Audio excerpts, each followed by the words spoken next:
And welcome back, everyone. This is the X Zone. I am Rob McConnell, and we're coming to you around the world from our broadcast center and studios in beautiful Hamilton, Ontario, Canada. If you would like to send me an email, xzone at xzoneradiotv.com, on all social media sites, Xzone Radio TV. To find out about the programming we have available for you 24/7, 365 on the X Zone Broadcast Network, just visit www.xzbn.net. On Simul TV, we are channel 21. That's the X Zone TV channel, which once again we have 724 365 programming that is paranormal, parapsychology, new age, and much more. Once again, www.simultv.com, channel 21. Later on this month, X Zone Nation, we are going to be throughout the United States on iLaunch TV, and we're also going to be on the United States on Comcast. So exciting times here in the X Zone. Once again, coming to you around the world from our broadcast center and studios in Hamilton, Ontario, Canada. My guest this hour, X Zone Nation, is Carolyn.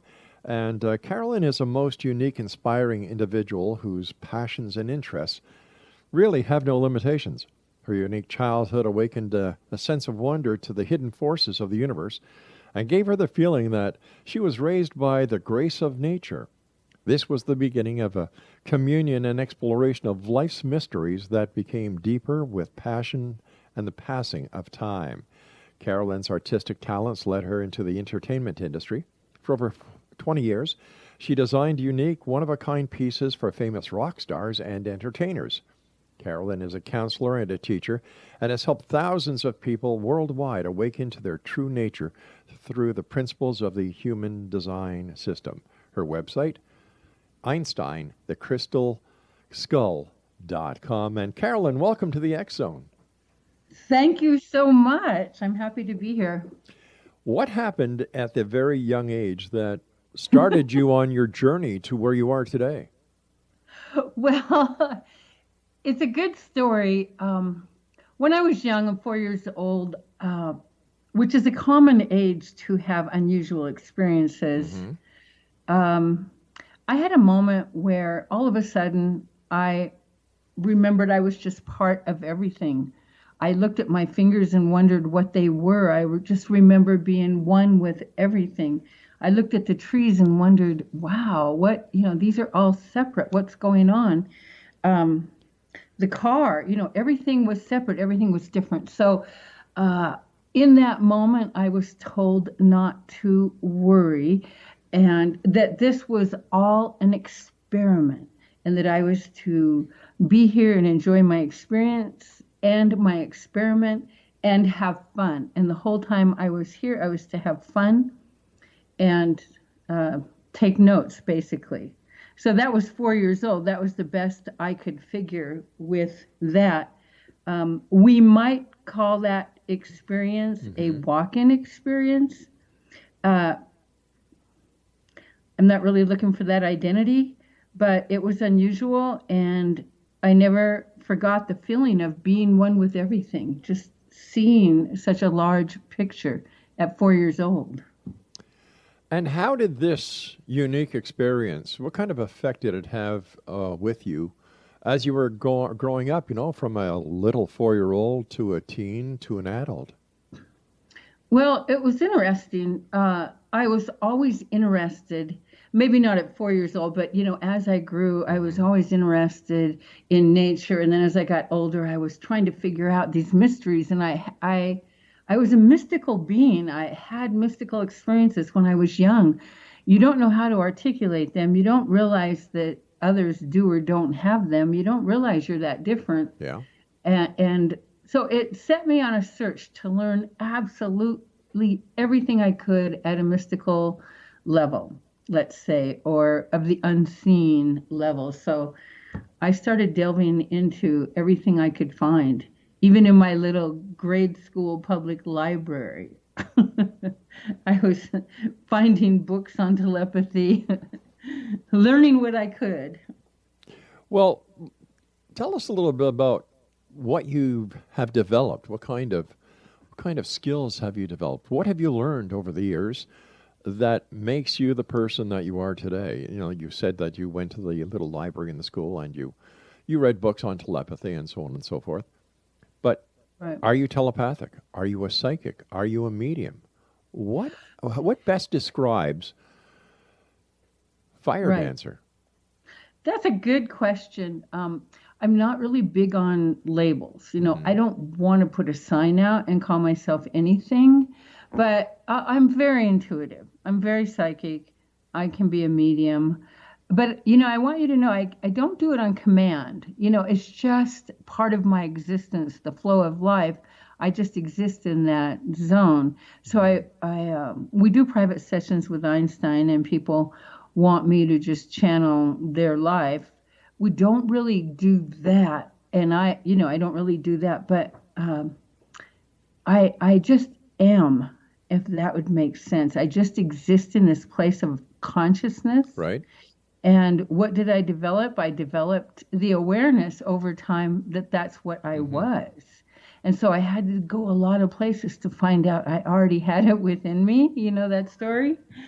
And so maybe my answers are a little vague, but as an example, when I sit with a client and they sit with Einstein, we just give them the answers they need, not the answers they want. So let me understand this. You actually do channeling, and do you channel Albert Einstein? No, has nothing to do with Albert Einstein. Well, who is Einstein? The ancient crystal skull. The ancient crystal skull. That's Einstein. This is, Einstein, the ancient crystal skull. Okay. That's our website. That's who I am, the guardian of this amazing artifact. And where is this artifact now? Sitting right in front of me. And what is the origin of this artifact? Einstein, the ancient crystal skull is, well, a lot of people like to think of it as Mayan. The skull is probably 70,000 years old. That's nothing we can prove. I usually don't give out that number, but that's the best guess that we have, and that's the information we've been given. Where the origin of it is, this ancient crystal skull has been sitting here, well, not sitting here, that's not the right way. He's been on this planet since the beginning of human history, recording history and bringing, as a source of bringing information to humanity. They're considered ancient computers. So different people have had possession of this skull throughout time. Have you ever had the skull brought to a lab to actually get a dating on the crystal skull itself?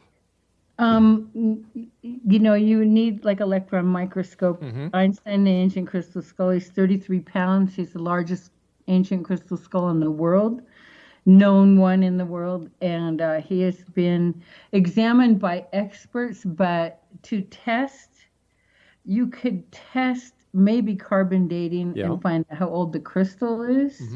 But that doesn't tell you how old and that's billions of years old. And it doesn't tell you how old the actual forming of the skull is. So it's a little different.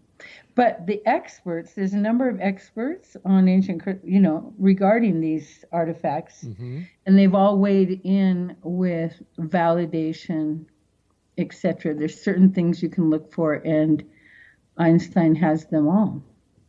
So Carolyn, how did Einstein come to you? Well, that's a good story. Einstein, the ancient crystal skull. So I took a workshop with a medicine man back in Los Angeles. I lived there for a period of time. And at the end of this, it was a dream workshop. At the end of the dream workshop, we all sat with he brought out small crystal skulls, about 3 inches high. I had never seen or heard of them before. I meditated with it, and it talked to me. And it said, they're beating on a drum, you meditate, you go in through the eyes, and the skull says, you're the guardian. And I thought, I don't know what that meant. I don't know ancient crystal skulls exist at the time. And so I think, isn't that cute? It talks. I'm going to get one of these and play with it, right? So I asked my friend back in Seattle, that's my hometown, And I said, can you find me a crystal skull? I want to experiment with this and learn All and right, see what they're Carolyn. about. Carolyn, we've got to take our first commercial break. Please stand Yes. by. Exonation, Carolyn. Carolyn, what is your family name? My family name, Yeah. Ford. Oh, Carolyn Ford is our guest. And her website is einsteinthecrystalskull.com. And we'll be back on the other side of this break as we continue here in the X Zone from our broadcast center and studios in Hamilton, Ontario, Canada. I'm Rob McConnell. Don't go away.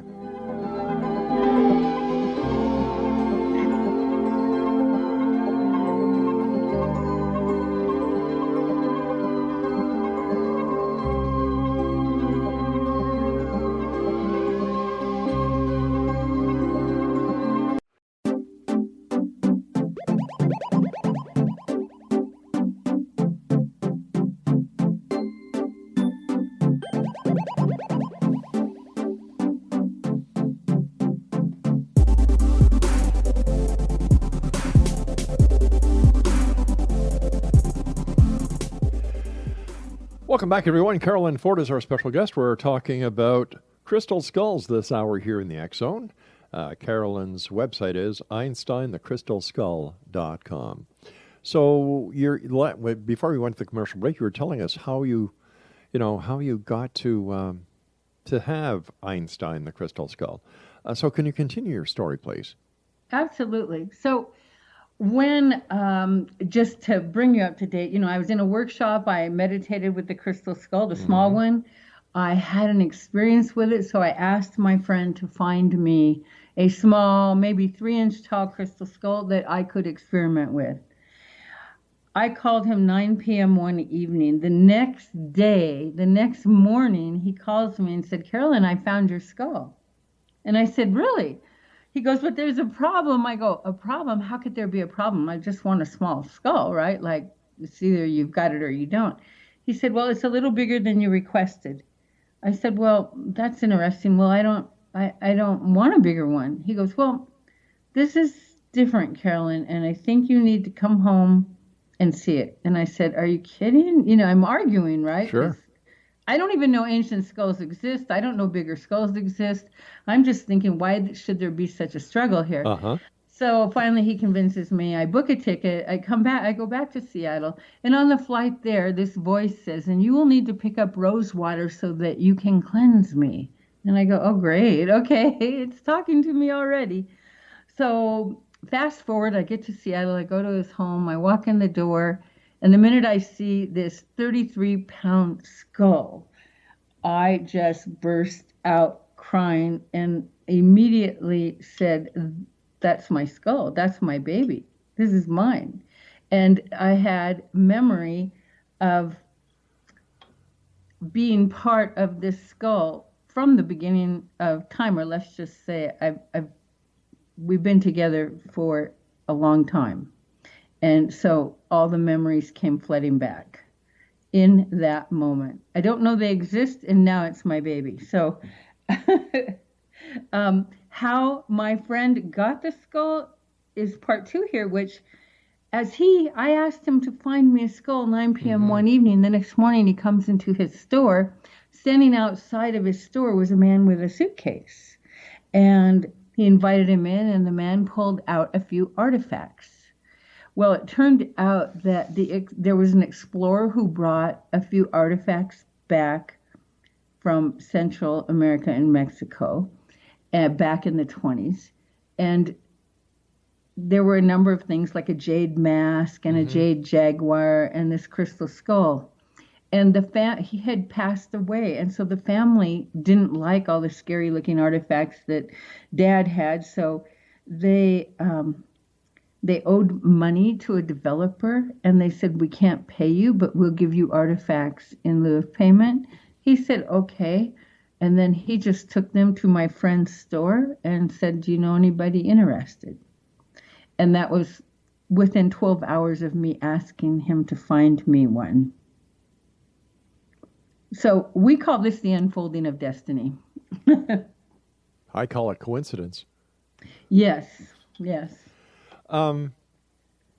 What kind of powers does Einstein have, or what abilities can he transmit to you to relay to people? Well, it's very interesting. It's everybody always wants to have that kind of understanding. Hmm. It's very subtle. It's very visceral. Like I can sit with Einstein. We're so deeply connected. He's been sleeping at my head for almost 30 years. Okay, Kinky, so I've had yeah. him for a very long time. Hmm. I'm deeply integrated with this skull. So what does he do separate from me? We activate each other. There is a connection. Someone can sit in front of the skull, fold their arms, and say, "Okay, do your tricks or show me your magic." Right. Nothing happens because the more receptive an individual is in the presence of Einstein, the more that will activate and open him. And then there are types of meditations. You can sit and you can rub. There are temples on the side of his head, little indentations we call Uh-huh. temples. Right. So if you meditate and you move your hands back and forth, that is subtly activating the skull. There are other places to touch that activate the skull. There are ancient techniques involving mudras that even activate the skull further. Um, why the name Einstein? Where did the name come from? Right? I know everybody thinks Albert Yeah. Einstein, and Einstein came after I got the skull. I really was overwhelmed. I didn't know what I had. I wasn't looking for Hmm. this. This was my destiny unfolding. I had to grow into the awareness. Uh-huh. And I took and shared with some family members, my mother and my stepfather, actually. And he was a fairly metaphysical man. And the minute I took Einstein out of the bag and shared with him, I mean, it wasn't Einstein then, it was just this big crystal skull. Out of his mouth, like he was possessed, or out of his mouth, he just said, Einstein. And then in my consciousness and out of my mouth came, that's it. And we were just thrown that name. We were given that name. It was not an option. It just came in that first moment. Later, I found out that if you translate Einstein in, the German translation is one stone. So Interesting. we found that interesting. Over the 30 years that you've had Einstein, what kind of strange, weird, bizarre things have you witnessed yourself because of Einstein and his influence in you? That's a very good question. I have great stories. I have so many stories. So let me think. I always like to say affectionately, Einstein brings me men. That could make him very popular all in of himself. But Einstein is very heavy. And when I first got him, I said, "Oh my, Uh-huh. you are so huge. You better send me help." And I've always been given help by Einstein. So number one, I get sent men. But number two, Wait a sec. Let's hold on here. Hold on here. So Einstein brings you men. yes, Now, do any of these men that Einstein bring you develop into relationships? most of them. I Yeah, I wait. always end up in a So relationship with. are you married? I'm not married, but I'm in a long-term Oh, relationship with someone. and the person who you're in a long-term relationship with doesn't mind Einstein bringing you other men? Well, he doesn't really need to, he only brings me one at a time, one that's needed. So, as an example, when I Uh-huh. first got him, I was then guided to leave Los Angeles. I was in the entertainment industry. I left and I came to Sedona. Why And I Sedona? was, Why go Sedona? ahead. I had a skull in my trunk. Uh-huh. And I drove into Sedona. And he starts telling me, go here, go there. Um, And right away, I was brought to a man who was a tour guide here, one of the most deep, profound, Mm-hmm. mystical human beings that exist. And he was brought to me, literally. I mean, we were just brought together. We didn't hardly have a choice.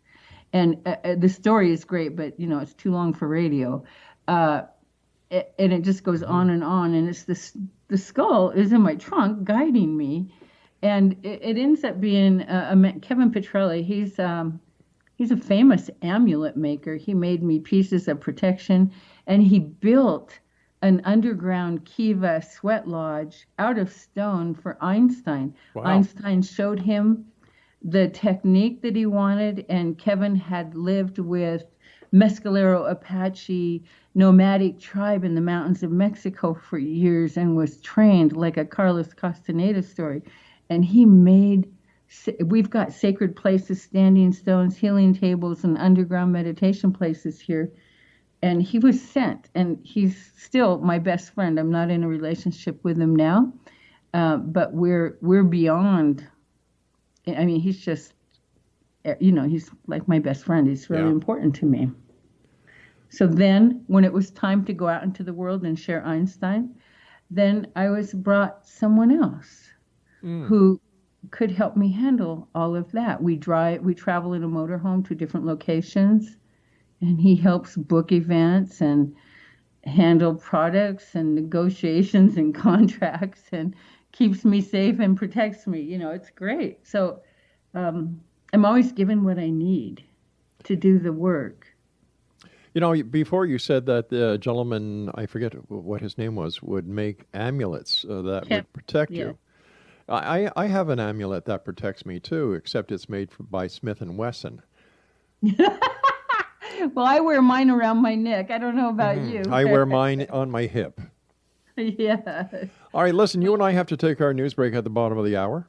My name is Rob McConnell. Our special guest is Carolyn Ford. And for you people wondering, what the hell is he doing carrying a gun? I used to be a cop, for God's sake. I don't carry a gun now, but I did when I was a policeman. We'll be back on the other side of this commercial break with the news as we continue here in the X Zone from our broadcast center and studios in Hamilton, Ontario, Canada. Don't forget, you can get your complimentary copy of the X Chronicles newspaper simply by going to xchroniclesnewspaper.com. And for all of our listeners and friends in Hamilton, the X Zone TV show is on every Tuesday night at 9:30 on Cable 14. I'm Rob McConnell. Don't go away.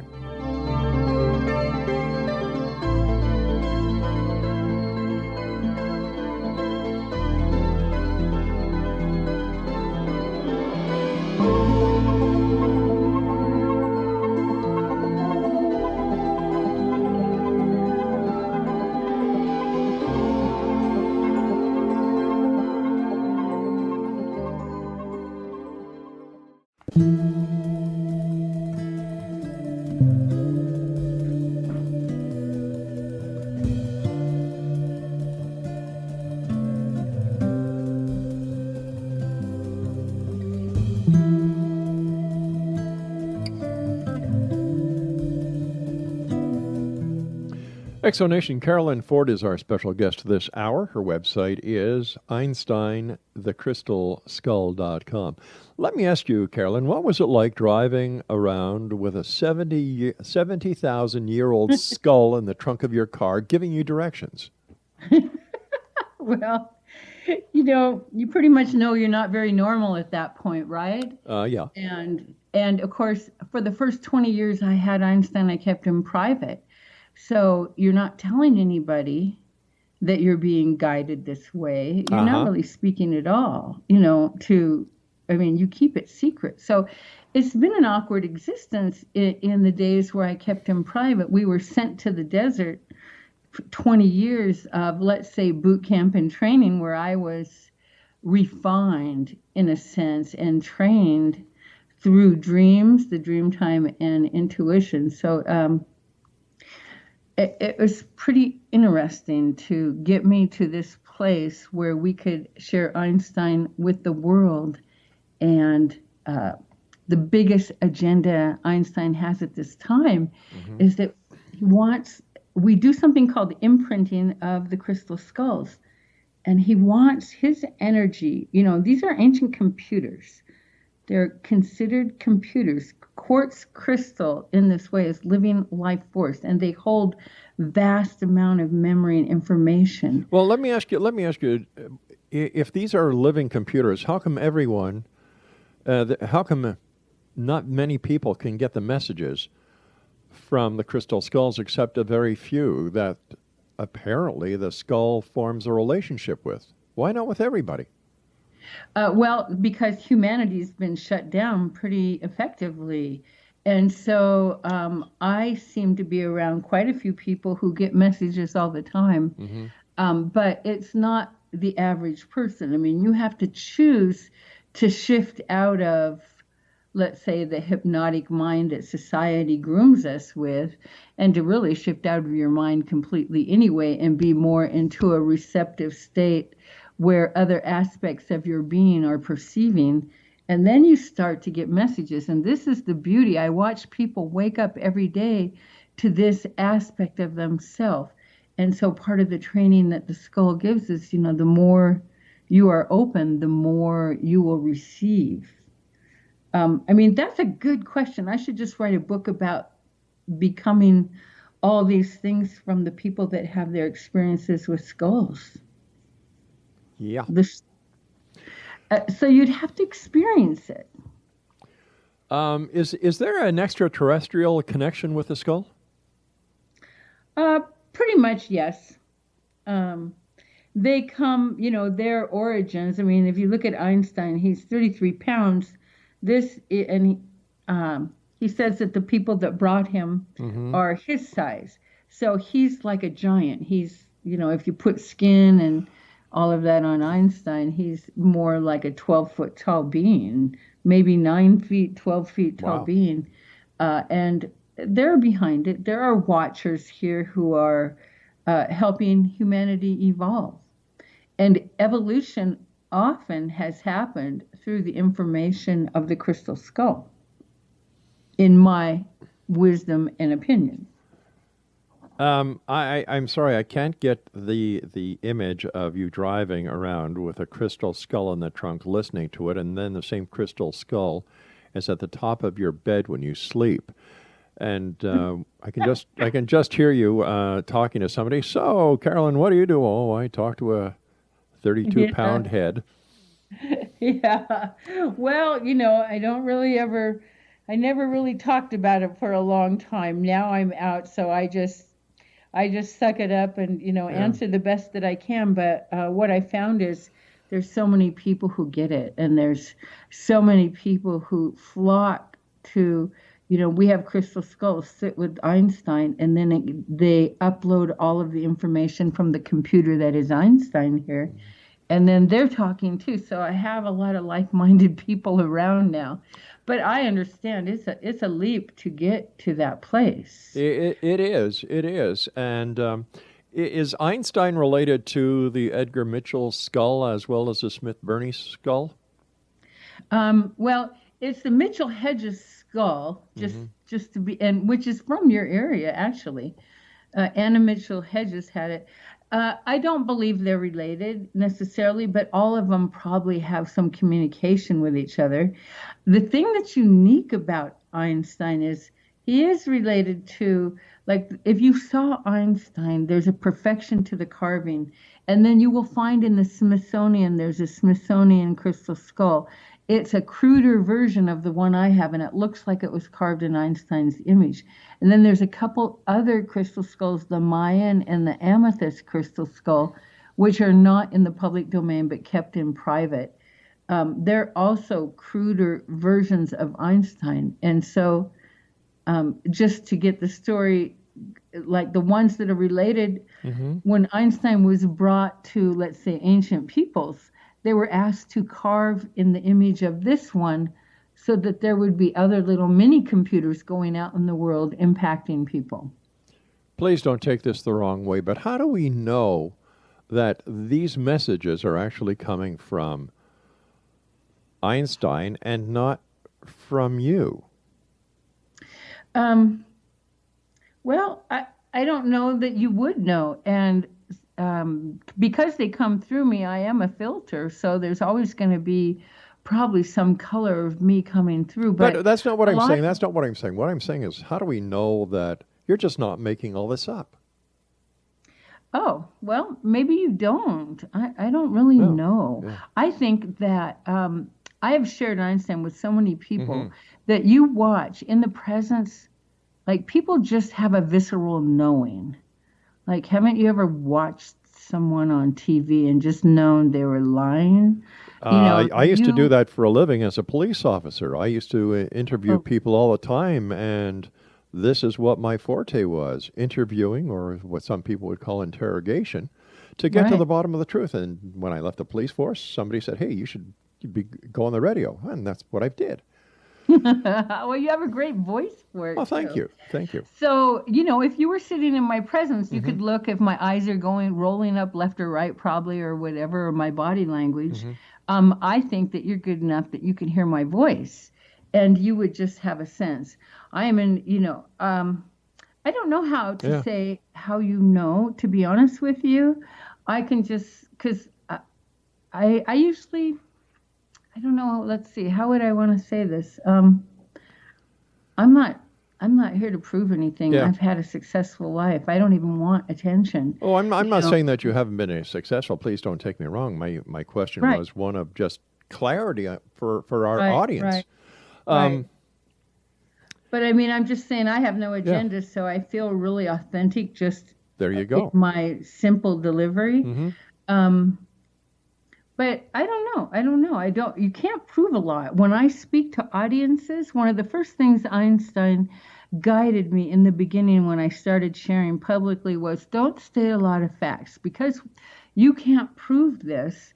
We're not trying to prove anything. Rather, we're trying to wake people up. We're trying to get them to wonder. But We want you to wonder if I'm telling the truth or not. We want you to wonder because that opens you up to new possibilities and ways of perceiving life. but it also opens you up to skepticism because Yes, if you cannot prove the statements that you're making, then the normal person using one and one equal two will say, "Well, she's got to be lying."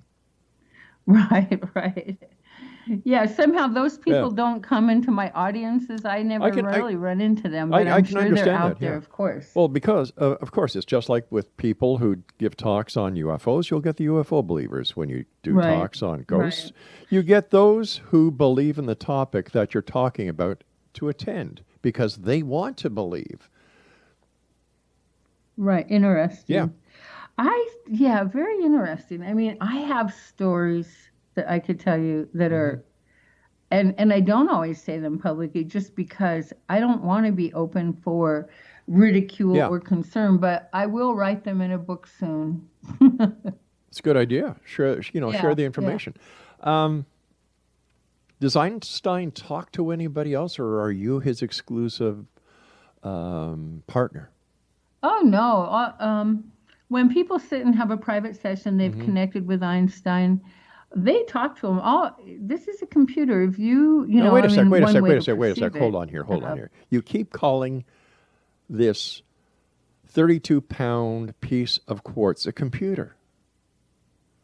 yes, Why do you call they're it a computer? A computer they're can be ancient used. computers. They store knowledge. They're record keepers. They have information. How do you know that? Okay. Well, sometimes it's just Ah, But okay. when I first got Einstein and I told you the meeting, Yeah. in that moment, he told me the words. There were a couple things that I was told. One was the word Quetzalcoatl. Mm-hmm. You know that I may not say. I mean, I say it like You said like it. I'm from Seattle, but um, Hey, listen, that we've got to take our final break. Please stand by. okay. Exonation, Carolyn Ford is our special guest, and we're talking to Carolyn about her 32-pound crystal skull who goes by the name of Einstein. We'll be back on the other side of this break, and if you'd like to find out more about Carolyn, visit her website at www.einsteinthecrystalskull.com. My name is Rob McConnell. This is the X Zone. Don't go away.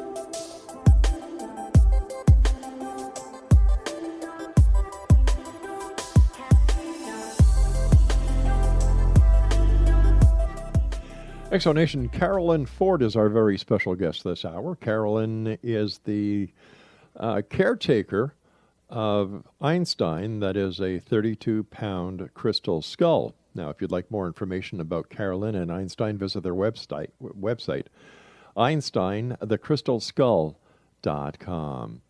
Carolyn, what can you tell us about the legend of the 13 crystal skulls?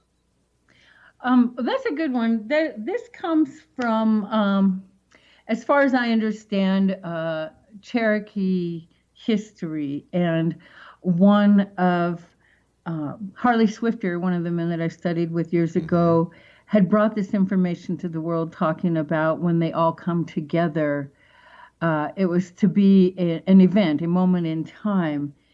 I don't know. We are a little ways from that happening, and we don't have all of the skulls quite yet. But there is the legend of the one central crystal skull that carries the information of all of them, and the other 12 skulls carry the information of the 12 primary planets that surround us. So it's quite a story, and that when they are all brought together, they form like an ark. Some like to call it the Ark of the Covenant. That's just, I don't know anything about that. It was just written once. But then a lot is supposed to happen, and it will be symbolic of a time when humanity is maybe going to start waking up a little bit more instead of being in such a self-destructive mode. So I believe it will be a little bit of time. Well, are we in a self-destructive mode, or is this part of our evolution?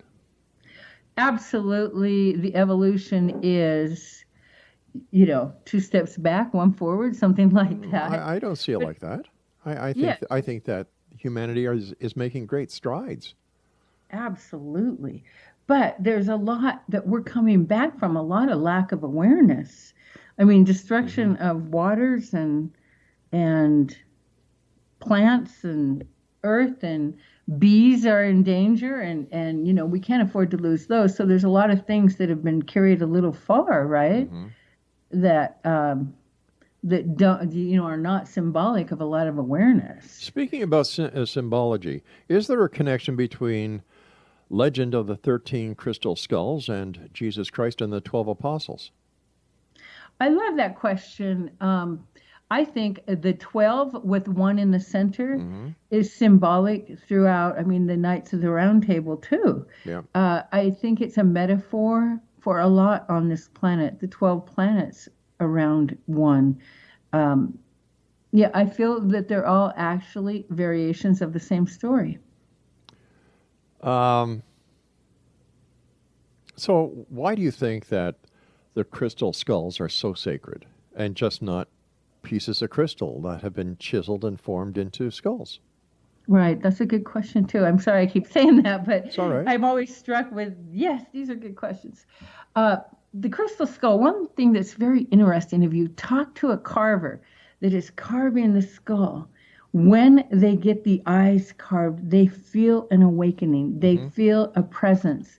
They feel it come to life. If you just have a tall crystal, a nice generator point or something, you're not going to you'll get frequency, you'll get energy, but you're not going to get a degree of consciousness. The eyes and the shape of the crystal skull is very sacred.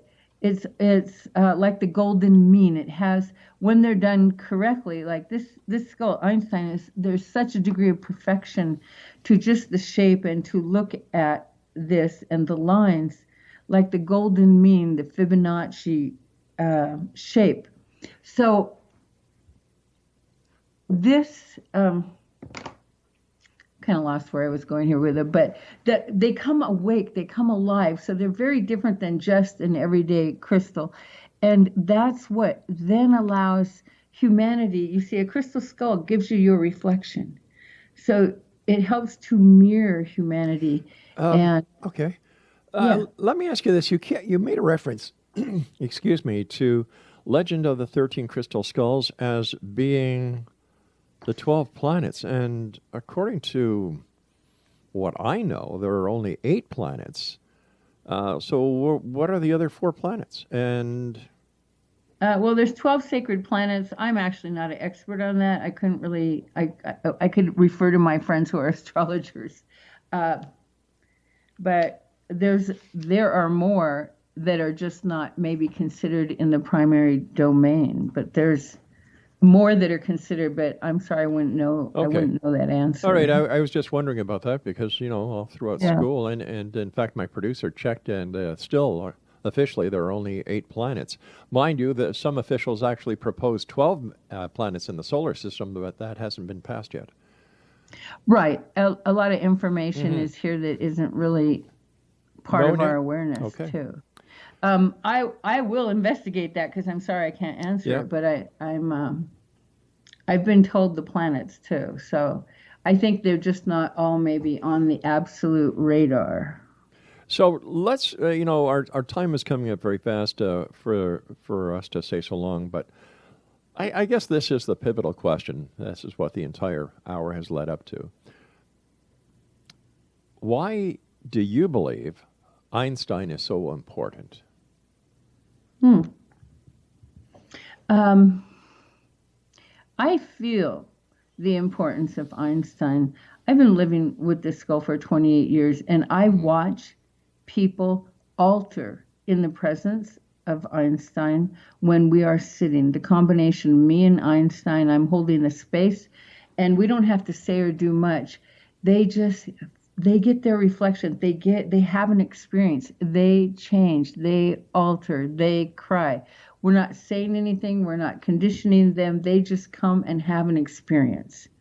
You know, this is a skull that is here to awaken. Mm-hmm. So we make as many small skulls, imprinted skulls, available to people all around the world through our store. And when they get them, I have just tons and tons of stories of how it's just altered them. And then they can talk to Einstein, and then they feel Einstein through their skull. And it's all about consciousness. He's considered the skull of consciousness. It's awakening humanity, it's activating people, it's raising them up. Mm-hmm. You see, remember who you are is our message. Now, Not who you think you are, not who you've been conditioned to be, but remember who you are. now these small skulls that you sell through your store that you say people can connect or use as connections uh, to Einstein. How do you make these skulls?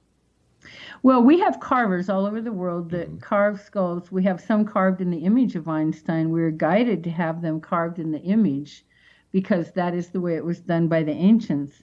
But we also have carvers that make them in all different types of crystalline materials. And then you see the we call it imprinting or uploading to the information goes from the big skull to the smaller one. You just set them in their presence. Just do we just have intention, and we do ceremony. Sometimes we set them in a circle. Right. We're there to receive that information, and then when people get the skull, they feel it, and they have the potential of that wisdom in their skull, and they can receive whatever they're ready to receive. They can perceive what they're ready to perceive. It's really quite astounding. We've been doing this for a while now, and sometimes I'm going, wow, this is just it's a mystery on some level, and it's very focused and purposeful on another. What are your final thoughts that you'd like to share with the X Zone Nation tonight? I'd like everybody to be open to the mysteries of life. Be open, ask questions, perceive and feel, and not through your mind either. Through some other sense than your mind, because the purpose is that when you're watching TV, your mind just gets programmed. But if you're perceiving life through another sensory perception, you start to wake up, and then you can't be manipulated, then you can't be controlled, and then you become your own person, and you align with the truth of who you are and what you're here to do in this life. That's what I'd like to see from others. Let me ask you this. If, in fact, these are ancient artifacts from a far superior race that can embed thoughts into people, how do we know that there isn't a nefarious reason why these crystal skulls, if they are computers, have been found and are coming together these days? Is it possible that they actually pose a threat to humanity? I'm sorry. That's good. That's a good question too. Um, this is why I said It'll have what to I be. said It'll have to be a before. yes or no answer because we're running really fast on Okay. time. When you learn to perceive, when you learn where to trust, when you learn where your truth comes from, and you're not letting your mind guide you, then you'll know your own answers, and you don't have to be fearful about nefarious forces controlling you. You find that place within you where your truth is. All right, I want to thank you so much for joining us tonight, Carolyn, and Exonation. If you'd like to find out more about Carolyn Ford and her 32-pound head that she takes everywhere with her, in the trunk of the car, at the top of her bed, and she strokes it gently to get the information or to activate it. Am I reading something into this that isn't there? I'll be back on the other side of this break as we continue here in the X Zone from our broadcast center and studios in Hamilton, Ontario, Canada. I'll be back. Don't go away. Or don't stroke any skulls or anything else.